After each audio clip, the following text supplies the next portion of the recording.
The other big thing I'll just finish up here with is the fact that he's extension eligible in the offseason. So that's going to be a huge thing for him. It's going to be a huge thing for the Warriors. Based on what he's done across these last 7 games, like if he was extension eligible right now and the Warriors came to him with anything less than triple figures in terms of $100 million, then I think I would say no if I was him. I think I'd say no. I look at this and think, with the way the league's going, I suppose just in terms of the salary cap and numbers that guys are getting, I think he's $100 million player. I do. And again, some fans I think will be skeptical of that. Some rival fans will probably laugh at that, thinking you're not going to give a guy $100 million based on 7 games. Well, I think it's more than 7 games. I think, as I said, again, 24 games now in a row of double-figure scoring.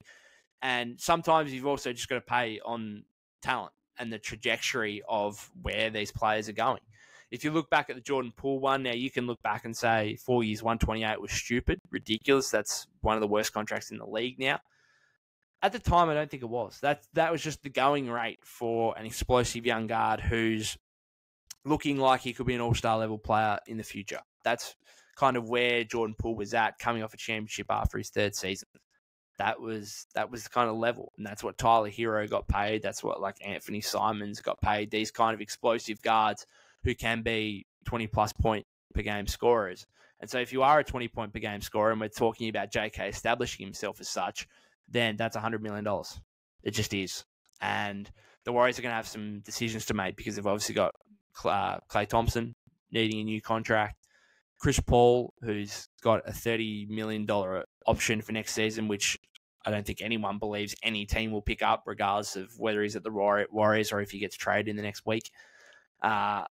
There's decisions to be made. Kevon Looney's got a partially guaranteed $8 million for next season. He's $3 million for next season.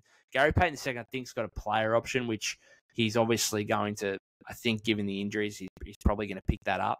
So the Warriors have decisions to make. Moses Moody, of course, is also extension eligible, assuming he doesn't get traded in the next week here. So what are they going to do? They're going to have to make some sacrifices here. I think ideally you would want to, I think you'd probably just waive Chris Paul. Just say, yep, thanks, but no thanks, and let him enter free agency.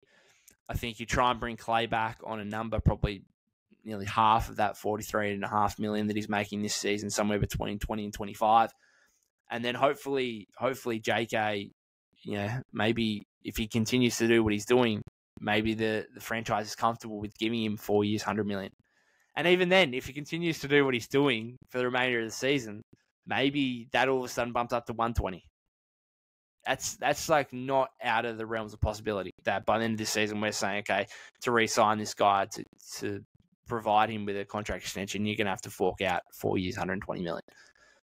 And it's quickly rising. It quickly is rising, because I think before this, most would have said, oh, maybe he's a 50, 60, maybe max $80 million player across 4 years, maybe, I guess, on his next contract.